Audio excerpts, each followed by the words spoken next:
Night has fallen and you're weary from travel. Stars fill the sky above, and in front of you is a brightly lit wooden house, the only building you've seen for days. You walk toward the house, hearing the sounds of laughter and talk as you reach the door and push it open.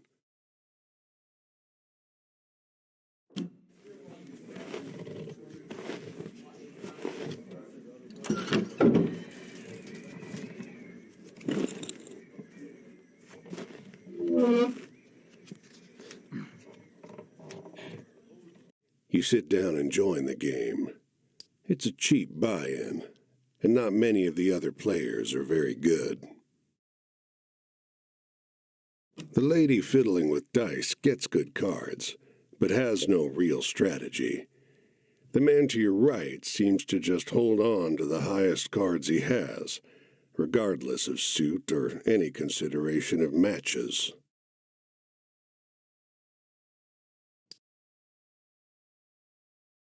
The man in gray across from you, though, he's good.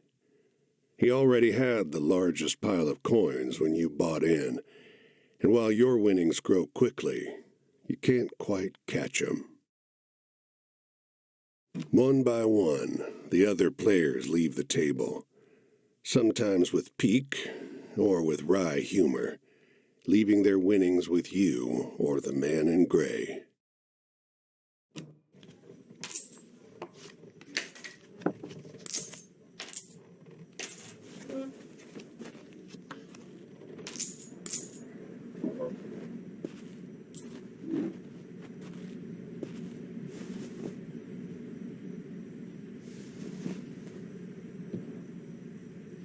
Finally, it's just you and the man in gray. He looks at you, full of humor, and winks. Last hand? He deals, you draw, and look at your hand. It's good. It's great. The best hand, in fact. A royal straight flush. Spades. Aces high. But the man in gray pushes forward his whole pile.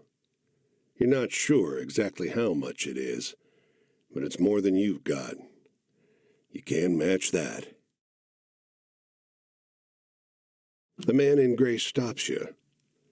Now, if you like, I'll let you wager your word. I know you'll be good for it. Just promise you'll pay the debt, however I ask.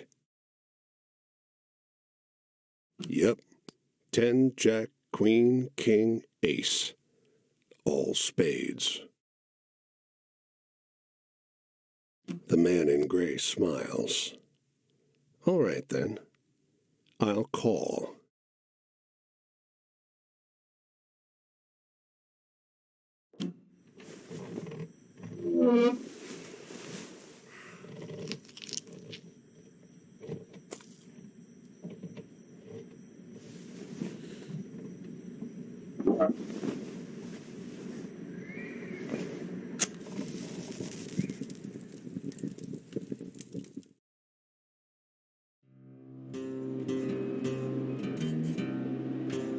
Well, your luck wasn't so good, was it? That's quite the hand, but not for the game we're playing. I'm afraid you owe me. Your life, sure, but more than that, your labor. You see, this land is built on stories. It's one big story, this country, woven of many small ones. Few of the small ones are strictly true, and the big story is mostly a lie.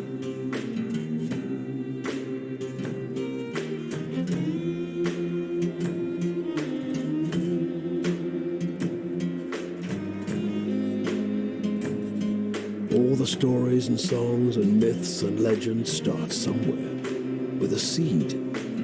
As they're told and retold and passed around, they grow and change to become the stories we know.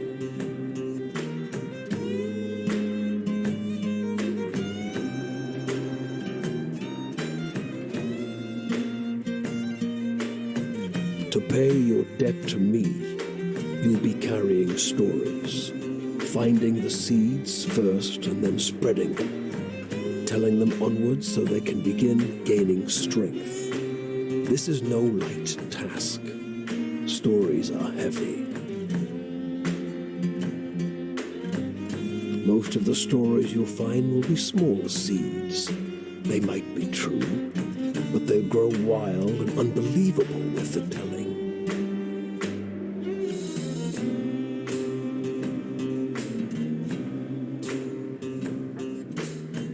The more important stories are the true ones, the ones people will tell you about their own lives. Those often get lost in the weaves of the big story.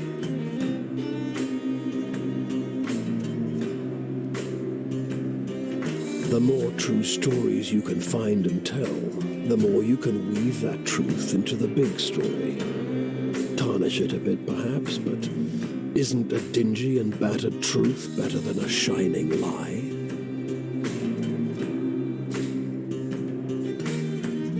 Now, go ahead. You tell me a story. I'll trade you some information about your task.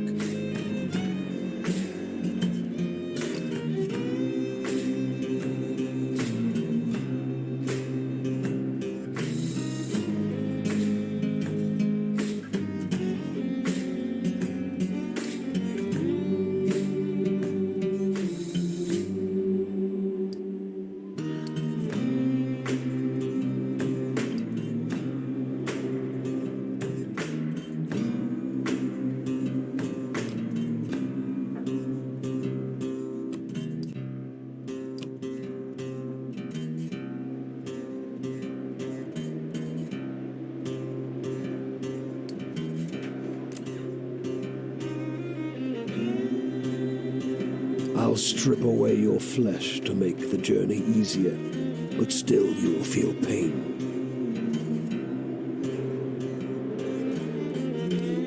Hunger, weariness, thirst, and despair. They're all part of stories, the part not often told. And death, yes, but don't worry. As long as your task remains, you'll come back.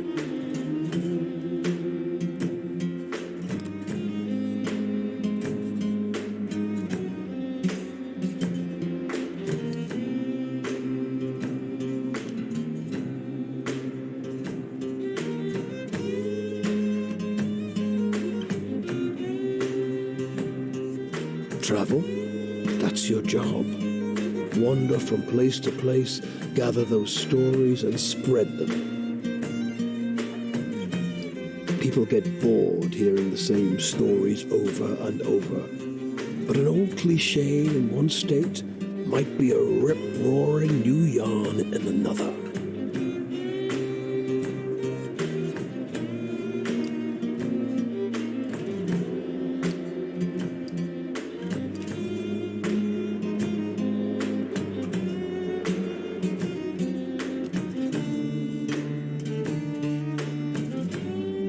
You sometimes have to make choices about what kind of story you're finding. Is it a love story or a tragedy? Don't gather too many of one kind, though. This grand story needs variety.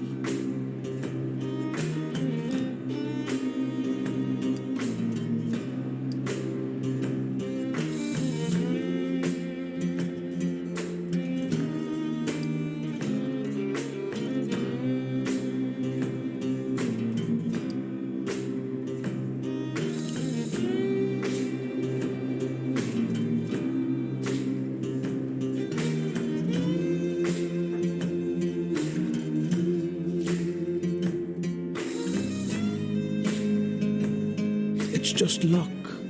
Funny how bad luck seems to follow the folks who already have problems aplenty. Well, try your luck out there in this country. See how the dice treat you. It's not all bad. You'll have to work hard, but I'll give you the gift for seeing the true shapes of people. Not many who can do that.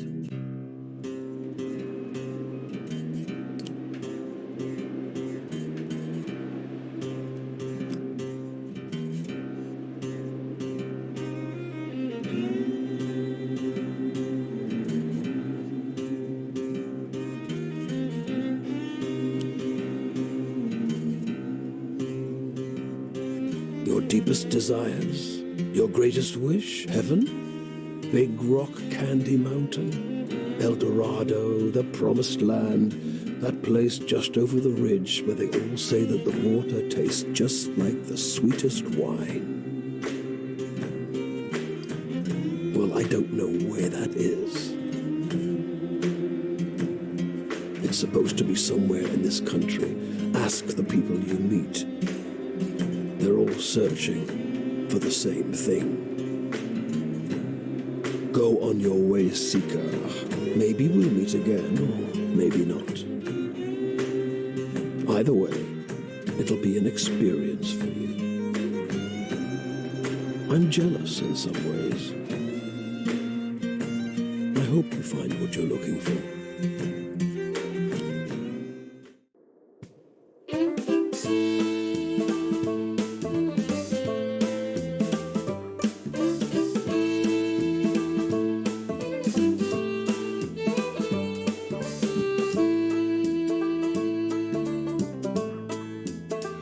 Well, I'm gonna scroll my name on the bare bones of the earth. I'm gonna dig my heels into the ground.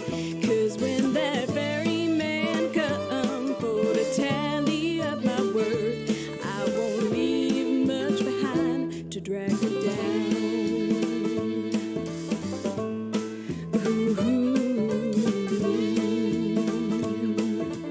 This bungalow is being ransacked. There's furniture piled in the front yard, ammunition heaped under the mailbox, and a crowd of clean-cut men ripping apart a car in the driveway.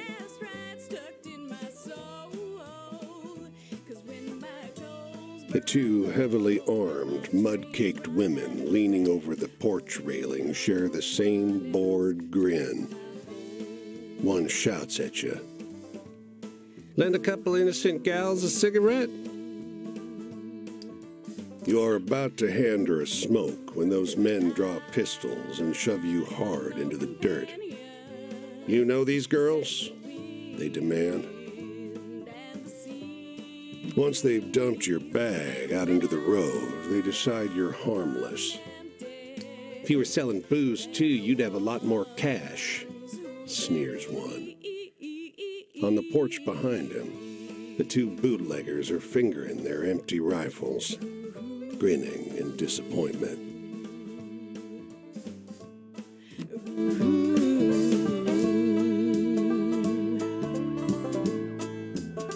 Well, I'm gonna cast my stones o'er the waters of this land, and by I'll see them far and long. 'Cause when the night come down for to take me hand in hand, this will be my tale, my vagrant song. This will be my tale, my vagrant song.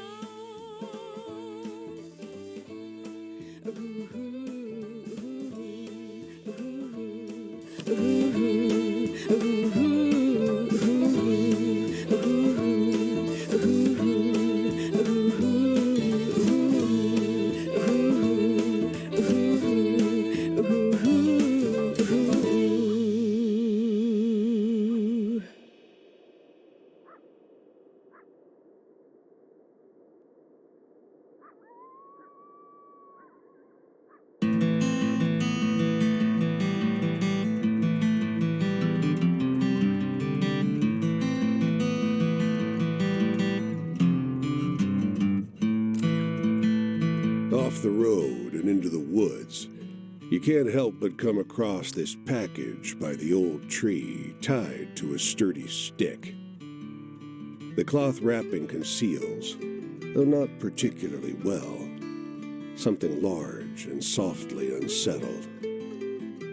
Little odd, the shape gives a start. Please don't tell my pa that I'm in here. It says in a small voice. Pa doesn't want to live with us anymore, but I want to go with him. Don't tell him, please. I'm hiding. You tell the boy you'll keep his secret. You don't see his father anywhere. You don't see another soul for miles.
Come every year, you know.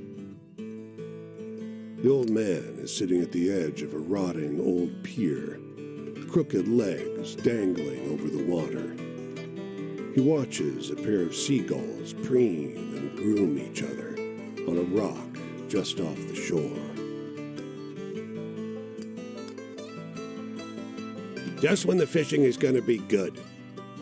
He taps great, black, thick globs of spent tobacco out of a huge ceramic pipe. I got another year, I guess. Another year of this town being here, he replies, letting a grin spread across his face. If the seagulls came, that means enough fish to keep it in place.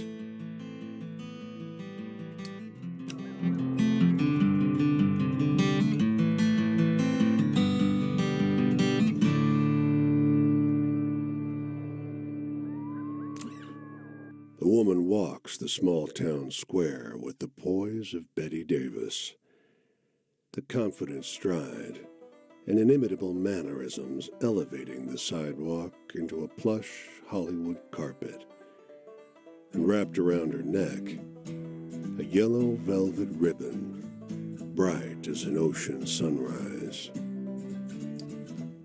You question a well-dressed man parked outside an oyster house. Prudish woman. I took her on a fine date, and she didn't remove so much as a ribbon. Excuse me, can you step back from the coupe? That's the spirit.